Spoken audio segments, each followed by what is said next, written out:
Light, camera, rolling, music.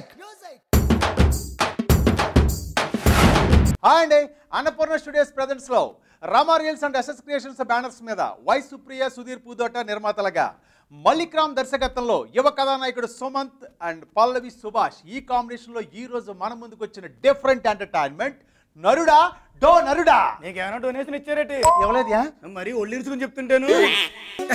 ఎప్పుడు చూసినా sperm sperm sperm. What about love? Ashma Rai, నువ్వు single అన్నమాట. మీకెందుకండి? బ్యాంక్ లో నల్లగా ఒక్క హ్యాండ్సమ్ బాయ్ కూడా లేడు కదా పటాయించడానికి. ఉండుంటే మాట్లాడేవాడివి కాదన్నమాట. గోల్ కీపర్ ఉన్నాడని గోలేయటం మనతామా?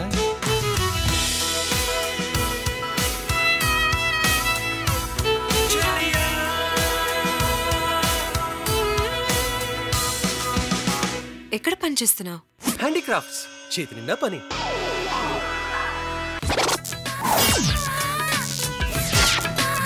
మరి నరుడా డో నరుడా కథ చెప్పాలంటే విక్రమ్ అలియాస్ విక్కీ మన హీరో సుమంత్ చదువు పూర్తి అయిపోయిన తర్వాత ఫ్రెండ్స్ తోటి జాలీగా హ్యాపీగా లైఫ్ని గడిపేస్తూ ఉంటాడు. అయితే మన హీరో తండ్రి హీరో చిన్నప్పుడే కార్గిల్ వార్లో చనిపోతాడు. దాంతో హీరో తల్లి అయిన బేబీ మన కమెడియన్ శ్రీలక్ష్మి గారు చిన్న బ్యూటీ పార్లర్ ఎట్టి ఫ్యామిలీని నడుపుతూ ఉంటుంది. ఇదే టైంలో డాక్టర్ ఆంజనేయులు సంతాన సాఫల్య కేంద్రం నడుపుతూ ఉంటాడు. ఆయనకు పెద్ద వీరిదాత కావాలి, ఆయన కోసం సెట్ చేస్తూ ఉంటాడు.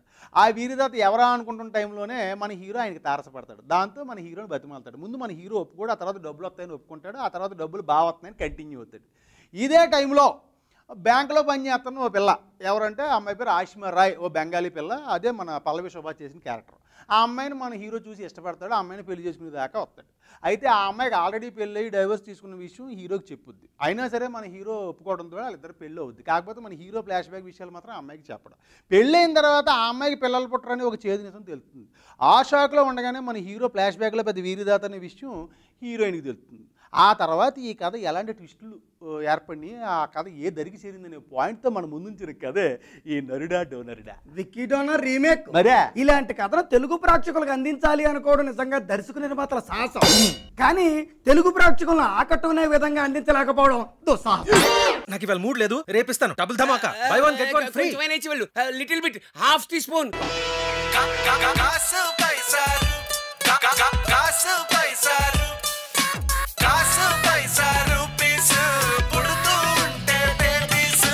ఏం బిజినెస్ మీది? Sperm vermiculture. పొలంలో పంటలు ఇవి బాగా పండడానికి విత్తనాలు అవి సప్లై చేస్తుంటాం. 100% స్ట్రైక్ రేట్.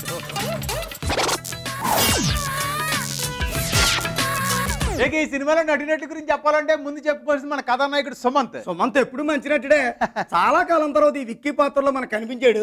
ఆ పాత్రలో ఒదిగిపోయాడు. ఆ తర్వాత హీరోయిన్ పల్లవి సుభాష్. ఏం చెప్పమంటావు?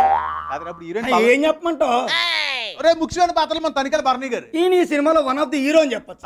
ఆయన పెర్ఫార్మెన్స్ తో డాక్టర్ ఆంజనేయుల పాత్రకు ప్రాణం పోశారు. ఆ తర్వాత చలపతి రాజు నేచురల్ పెర్ఫార్మెన్స్. బెంగాల్ తండ్రి పాత్రలో ఒదిగిపోయాడు. అరే ఆ తర్వాత Suman Shetty regular performance, regular look. మరి భద్రం ఇతను కూడా ఈ మధ్య రెగ్యులర్ అయిపోయాడు. శ్రీలక్ష్మి గారు సీనియర్ కమెడియన్. మరే ఈ బేబీ పాత్ర చేయడానికి చాలా కష్టపడినట్టున్నారు. ఇంకా మిగిలిన పాత్రలో శంకర్ లక్ష్మి, అలాగే షేకింగ్ శేషు, పుష్పాలని మంచి మంచి నటులు అందరూ ఉన్నారా? ఉన్నారులేరా? నేను లేరన్నానట్టు. నరుడా డోనరుడా నువ్వెక్కడున్నావయ్యా? ఒకడున్నాడు సార్, పేరు విక్కీ, మన ఓల్డ్ సిటీ పిల్లాడే. పిల్లాడా? వాడిని పిల్లాడని ఒళ్ళో కూర్చోబెట్టుకుంటే ఒళ్ళో కూర్చోబెట్టుకోవడానికి పిల్లాడినిచ్చే టైప్ వాడు. జాబ్ లేదంటున్నావుగా, నీకు చేయూతనిచ్చే ఒక మైండ్ బ్లోయింగ్ జాబ్ ఇస్తా. Sperm donor. నో, చాలా డర్టీ మైండ్ అండి మీది. మన పురాణాలనే చూడు, ఆడవాళ్ళకి పిల్లలు పుట్టకపోతే మునుల్లో ఋషుల్లో పిలిచి హెల్ప్ చేయండి అనేవాళ్ళు. వెంటనే ఋషులు సదాస్తు అనేవాళ్ళు. అంతే, ట్యూ ట్యూ ట్యూ అయిపోయింది. ఇక ఈ సినిమా సాంకేతిక నిపుణుల గురించి చెప్పాలంటే ముందు చెప్పుకోవాల్సింది మన సాగర్ రాచకొండ, అలాగే కిట్టు బెస్సప్రకట కలిసి అందించినటువంటి మాటలు సినిమాకి అండగా నిలిచే. ఆ తర్వాత కార్తీక్ శ్రీనివాస్ అందించిన ఎయిటింగ్, శ్రీచరణ్ పాకాలు అందించిన మ్యూజిక్, బ్యాక్గ్రౌండ్ స్కోర్ బాగానే ఉంది. ఆ తర్వాత షానియల్ డియో అందించిన సినిమాటోగ్రఫీ సినిమాకి ప్రాణం. ఆ తర్వాత వై సుప్రియ, ఆ తర్వాత సుధీర్ పూదోట ఇద్దరు కలిసి ఈ చిత్ర నిర్మాతలు. బడ్జెట్ తక్కువైనా నిర్మాణాలు బాగున్నాయి.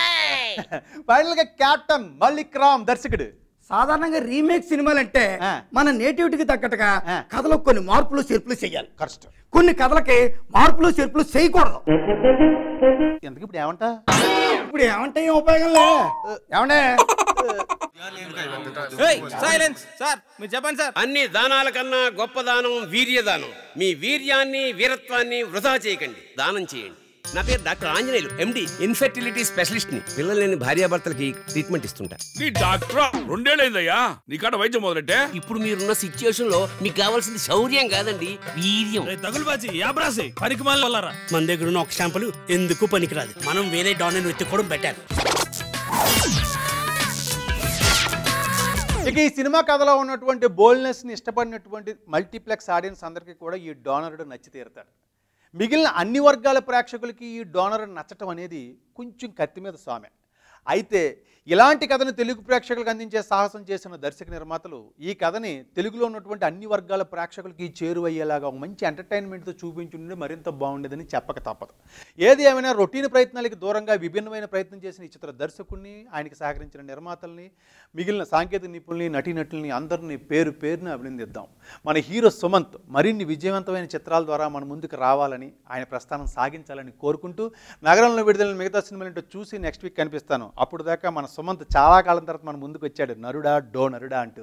ఆయన చేత ఆయన్ని, ఆయన పెర్ఫార్మెన్స్ని, విభిన్నమైన కాన్సెప్ట్ని చూసి మీరు ఎంజాయ్ చేయండి. ఉంటానండి, మీ ఎర్రబాబు.